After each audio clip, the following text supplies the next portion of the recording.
wabarakatuh. Perkenalkan, nama saya Quratun Ayun. Saya dari Prodi Akuntansi semester 2B.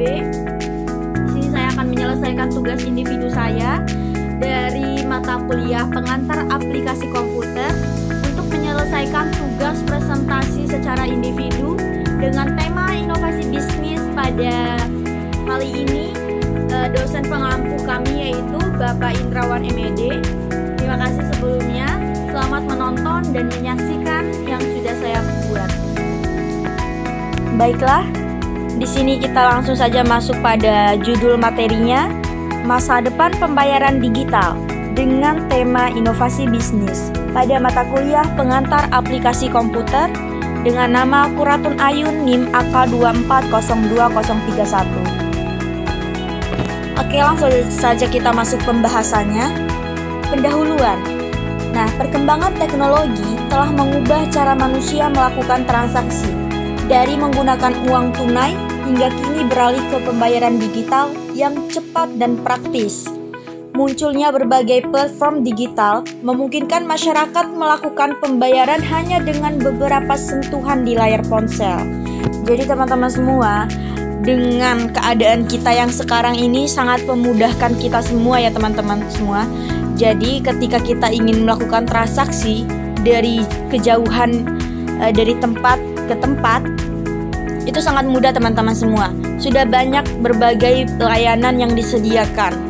Nah, mulai dari aplikasi, platform ya, kita lanjut ke aplikasi, misalnya Dana, GoPay, terus misalnya ShopeePay. Kita bisa juga melangsungkan pembayaran secara jauh ketika kita melakukan pembelanjaan secara online. Ini sangat memudahkan kita semua teman-teman semua. Jadi umpama di ShopeePay itu, ketika kita ingin membeli satu barang, tetapi barang yang kita inginkan ini masih belum tercukup untuk uangnya, otomatis kita tidak akan bisa memesan barang tersebut. Tetapi layanan ini yang kita bahas. Layanan yang terdapat pada aplikasi ShopeePay itu sangat memudahkan kita semua. Kita bisa meminjam istilahnya kita menyicil ketika kita melakukan pesanan tetapi melalui ShopeePay. Nah, ShopeePay ini merupakan pelayanan yang mana kita bisa berhutang dulu, tetapi kita memasuki jangka waktu berapa bulan untuk kita membayar apa yang telah kita pesan. Oke, langsung saja kita masuk selanjutnya pada slide ketiga, teknologi di balik pembayaran digital.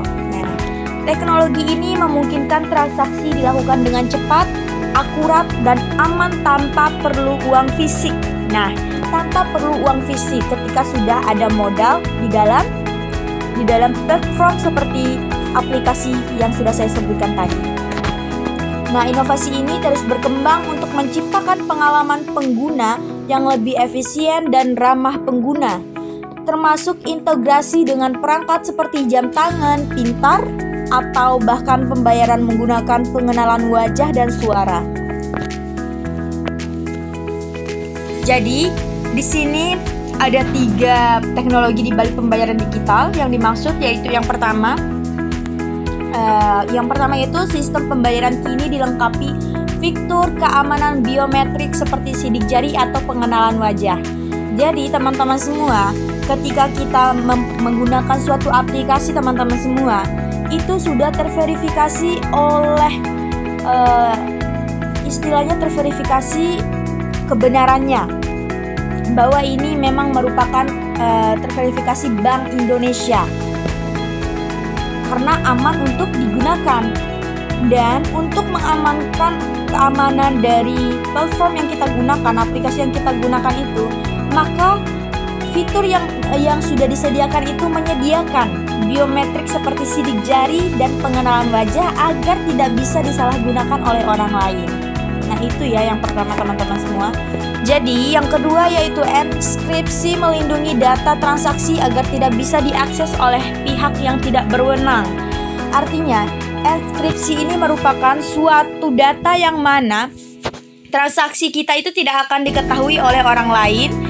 Nah, oleh orang lain karena kita itu menyimpan dengan cara melakukan fitur keamanannya dengan sidik jari atau pengenalan wajah, ataupun mau dari password sendiri ya teman-teman semua. Password ketika ingin memasuki suatu aplikasi tersebut. Seperti misalnya M-Banking nih, kita bisa ambil contoh M-Banking. Ketika kita ingin masuk pada aplikasi tersebut, kita harus memasukkan password terlebih dahulu. Nah, di situ udah terdapat yang namanya email dan adapun password sendiri ya teman-teman semua. Nah, yang ketiga itu cloud. Mungkin sistem pembayaran memproses transaksi dalam skala besar secara cepat dan fleksibel. Nah, ini merupakan proses yang mana kita itu melakukan transaksi secara besar, tetapi pembayarannya itu cepat dan fleksibel. Artinya, ketika kita ingin melakukan suatu pembayaran yang besar, kita tidak ribet ya teman-teman semua, dan sangat memudahkan kita semua untuk melakukan proses secara cepat, walaupun yang kita transaksi ini dalam skala besar, dan itu merupakan secara sistemnya membantu kita untuk cepat dan fleksibel dalam melakukan transaksi. Oke, di sini kita langsung saja masuk pada peran perbankan digital. Jadi perbankan digital menjadi tulang punggung utama dalam mendukung ekosistem pembayaran non-tunai.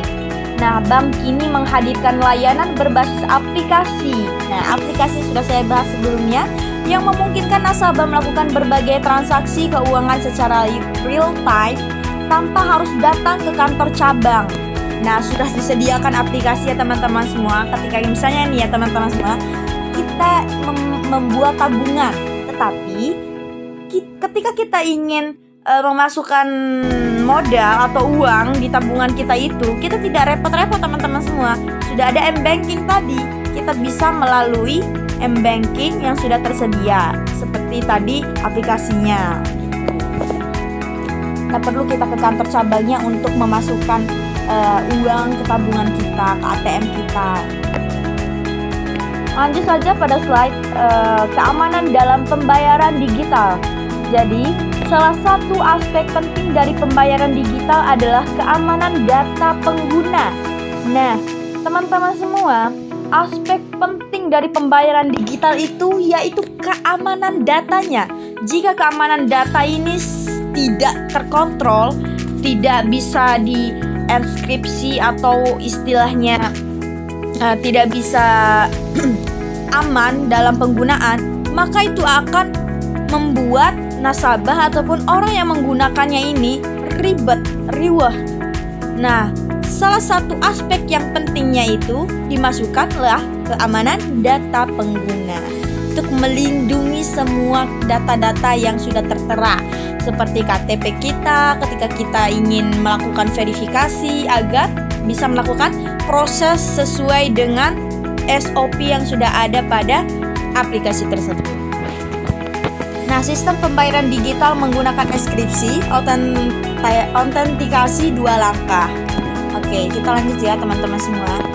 Nah, adapun tantangan menuju masyarakat tanpa uang tunai, yaitu meskipun pembayaran digital menawarkan banyak kemudahan, masih terdapat tantangan besar dalam mewujudkan masyarakat tanpa uang tunai. Salah satu tantangan utama adalah kesenjangan digital, yaitu tidak meratanya akses terhadap internet dan perangkat teknologi. Nah, artinya yang menjadi tantangan utama dalam menuju masyarakat tanpa uang tunai itu yaitu tidak meratanya akses terhadap internet. Terkadang kalau misalnya ya teman-teman semua, ketika kita ingin melakukan transaksi, tetapi pada saat melakukan transaksi terjadinya error. Pasti teman-teman semua pernah merasakan terjadinya error pada saat melakukan transaksi dan transaksinya dibatalkan sendiri. Itu karena apa? Karena perangkat teknologi, yang mana perangkat teknologi ini yaitu internet. Nah, internet inilah yang membuat akses yang kita lakukan itu tidak efisien dan tidak efektif, teman-teman semua. Itu yang dimaksud. Nah, di sini ada pun dampak sosial dan ekonomi, yaitu peralihan ke sistem pembayaran digital membawa dampak positif bagi kehidupan sosial dan ekonomi. Secara sosial, pembayaran digital mempercepat aktivitas sehari-hari dan mendukung gaya hidup serba cepat. Dengan adanya pembayaran digital, teman-teman semua, memudahkan sekali dalam kita melakukan aktivitas sehari-hari dalam mendukung gaya hidup kita serba cepat. Itu ya, teman-teman semua. Nah, baiklah, mungkin di sini saya masuk saja pada kesimpulan presentasi pada kali ini. Nah, era tanpa uang tunai bukan lagi sekedar wacana, melainkan realitas yang semakin dekat dengan kehidupan kita. Dengan dukungan teknologi, perbankan digital, dan sistem keamanan yang terus ditingkatkan, masyarakat dapat menikmati transaksi yang lebih cepat, efisien, dan aman. Meskipun tantangannya masih ada, kolaborasi antara pemerintah, pelaku industri, dan masyarakat menjadi kunci untuk menciptakan masa depan keuangan digital yang inklusif dan berkelanjutan.